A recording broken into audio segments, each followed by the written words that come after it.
जयराम जी की नमस्कार, जय जोहार। मैं हूं सुदीप कुमार और आप देख रहे हैं एंड तक इंडिया खबर की तह तक। मध्य प्रदेश के तमाम बड़े नगरों की बात करें, छोटे कस्बों की बात करें, छोटे शहरों की बात करें तो ऐसे आवारा जानवर आपको जहां तहां खड़े होते देखे जा सकते हैं। एक जानवर ये खड़ा है, एक जानवर वहां बैठा है, एक जानवर हम वहां छोड़ के आए हैं। अब चूंकि दोपहर शाम का समय हो रहा है, करीब करीब 4:30-5 बज रहा है, तो स्वाभाविक सी बात है, सब अपनी अपनी जगह में व्यवस्थित बैठे हुए हैं। शाम को इनके बीच में चर्चाएं होंगी और ये सब एकत्रित होकर एक जगह बैठ जाएंगे। बड़ा सवाल यह है कि नगर परिषद लखनादौन प्रशासन आखिर कर क्या रहा है। हाउस भी है, वाहन भी है, कर्मचारी भी हैं, सब कुछ है, आखिर परेशानी कहाँ हो रही है? आखिर क्या वजह है कि नगर परिषद प्रशासन ऐसी आवारा जानवरों की व्यवस्था नहीं कर रहा है? यह भी शायद नाराज हो गया है। हम आपको बता दें कि मध्य प्रदेश सरकार ने नगर पालिकीकरण तथा नियंत्रण इस संबंध में एक नियम बनाया हुआ था। 2023 का नियम बनाया हुआ था, जिसमें साफ कहा गया था कि आवारा पशुओं के पालकों को यह निर्देशित किया जाएगा कि 7 दिन के अंदर वह अपने पशुओं का पंजीयन कराएं। पंजीयन 7 दिन के अंदर नहीं कराएंगे तो उनके विरुद्ध 10 गुना जुर्माने की कार्रवाई की जाएगी। नगर परिषद प्रशासन हमें बताए कि अब तक उन्होंने इस बाबत क्या कार्रवाई की।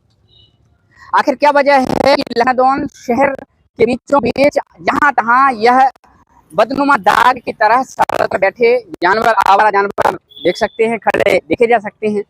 और इसमें सबसे ज्यादा युवा वर्ग जो मोटरसाइकिल चालक हैं, 4 व्हीलर वाहन है, वह यदा कदा यहाँ घायल होते देखे जा सकते हैं। क्या नगर परिषद प्रशासन को बोर्ड की चिंता है? क्या नगर परिषद प्रशासन कहीं ना कहीं नगर अध्यक्ष और नगर उपाध्यक्ष के जो वोट बैंक को सुरक्षित करने के उद्देश्य से इन पशुपालकों के ऊपर कोई कार्रवाई नहीं कर रहा है? क्या नगर परिषद प्रशासन को नहीं पता कि ये जानवर किसके हैं? ये सारे वह सवाल हैं जो कि खड़े हो रहे हैं और कहीं ना कहीं आम नागरिक इसमें बेजा परेशान होता देखा जा सकता है।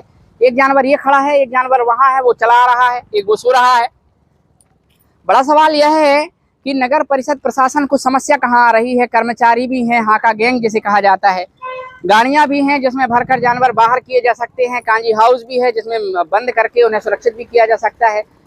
न जाने ऐसी कौन सी मजबूरी है नगर परिषद प्रशासन की, ऐसी आवारा जानवरों को वह सुरक्षित नहीं कर पा रहा। रुकिएगा भाई साहब 2 मिनट, आप पास में आ जाएं और इस तरफ घूम के आ जाइए। ये हमारे साथ लखनदौन सिविल न्यायालय में प्रैक्टिस कर रहे एक अधिवक्ता हैं। क्या शुभ नाम है आपका? प्रशांत यादव। आपसे जानना चाहेंगे, अभी आप लखनदौन शहर से होते हुए आ रहे हैं, कितने जानवर आपने देखे और क्या परेशानी आपको हुई है इसमें? रास्ते में लगभग 10 से 15 जानवर तो रोज मिलते ही हैं शहर के अंदर, जिससे आवाजाही में व्यवधान उत्पन्न होता है। कभी कभी युवा गिर भी जाते हैं। अभी कोर्ट परिसर में भी 2 सांड लड़ रहे थे अंदर। कोर्ट परिसर में, तो उनको जैसे तैसे वहां निकाला गया, लेकिन फिर भी एक दो लोग की गाड़ियां वहां पे गिर गई वो सांड लड़ने से। जैसे आर्थिक क्षति हो रही है उनसे कुल मिला के। तो आप देख सकते हैं कि ये तो अधिवक्ता हैं, आम लोग जो हैं इससे बहुत परेशान हैं। और मुझे तो ये लगता है कि कहीं ना कहीं लखनदौन नगर परिषद प्रशासन किसी प्रतिष्ठित व्यक्ति के गिरने का इंतजार कर रहा है, या नगर परिषद प्रशासन किसी प्रतिष्ठित व्यक्ति के बच्चे का गिरने का इंतजार कर रहा है, या हो सकता है कोई बड़ी दुर्घटना हो जाए जब नगरवासी आंदोलित हों। क्योंकि लखनदौन शहर तो वैसे ही बदनाम हो चुका है कि जब तक कोई आंदोलन नहीं होगा तब तक कोई सुधार नहीं होता है। बड़ी समस्या है, बड़ी विडंबना है कि नगर परिषद प्रशासन को ये छोटी छोटी चीजें हमें बतानी पड़ती हैं, जबकि नगर अध्यक्ष सहित पार्षद, माननीय पार्षद इस सड़क से होते हुए जाते होंगे और देखते होंगे कि इस तरीके के आवारा जानवर रोड में खड़े होकर या तो जुगाली कर रहे होते हैं या लड़ते रहते हैं। और लड़कर, जैसा कि अभी बताया कि अधिवक्ता महोदय ने, कि सिविल कोर्ट परिसर में आवारा जानवर लड़ते हुए और गाड़ियों को क्षतिग्रस्त कर जाते हैं। बड़ा दुखद ये संयोग है और हमारा तो प्रयास रहता है कि ज़मीन से जुड़े मुद्दों को हम आप तक पहुंचाते रहें और जो ज़मीनी हकीकत है और ज़मीनी समस्याएं हैं वो आप तक पहुंचाने का प्रयास करें। बहरहाल इस मामले में नगर परिषद जो सीएमओ हैं गीता वाल्मीकि जी, उनसे भी संपर्क करने का प्रयास किया जाएगा कि आखिर क्या वजह है, कहाँ कमी हो रही है। अगर आपको समस्या है तो बैठक करा लीजिए, जनप्रतिनिधियों की बैठक करा लीजिए। हमारे लखनदौन क्षेत्र के जागरूक पत्रकार हैं, वह इस मामले में या अन्य मामलों में जागरूक रहते हैं, चाहे जिला बनाने की बात हो, चाहे अन्य मुद्दों की बात हो। लखनदौन के पत्रकार हैं, युवा पत्रकार हैं और जागरूक पत्रकार हैं, सजग रहते हैं, सजग प्रहरी के तौर पर काम करते हैं। क्यों ना आखिर नगर परिषद द्वारा एक सामूहिक रूप से बैठक बुलाकर ऐसे आवारा जानवरों की व्यवस्था के लिए कुछ स्थायी इंतजाम किए जाएं, ताकि आम लोगों को तो कम से कम इन आवारा जानवरों से परेशानियों से जो 2-4 होते रहते हैं, जब तक युवा और बच्चे बूढ़े गिरकर घायल होते रहते हैं और बेचारे घायल होकर या तो अस्पताल में भर्ती हो जाएंगे या अपना इलाज करा के फिर अपने पुराने ढर्रे में आ जाएंगे। कि ये जानवर एक जानवर ये है, एक जानवर वो है, एक जानवर वो है, ऐसे कितने न जाने कितने जानवर जो है आवारा जानवर हैं।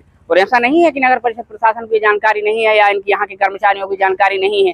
ये जानवर इनके पालक, इनके मालिक कौन हैं और आखिर क्या वजह है कि कौन सी ऐसी रिश्तेदारी नगर परिषद प्रशासन निभा रहा है ऐसे जानवरों, आवारा जानवरों के पालकों से, उनके मालिकों से, कि उनके ऊपर कोई कार्रवाई नहीं की जा रही है। जैसा कि हमने पहले बताया कि नगर पालिका रजिस्ट्रीकरण तथा आवारा पशुओं के पंजीकरण के संबंध में 2023 मध्य प्रदेश सरकार ने लागू किया है, जिसमें स्पष्ट निर्देश है कि आवारा पशुओं के पंजीकरण की व्यवस्था नगर परिषद में की गई है, नगर निगम में, नगर पालिका में की गई है।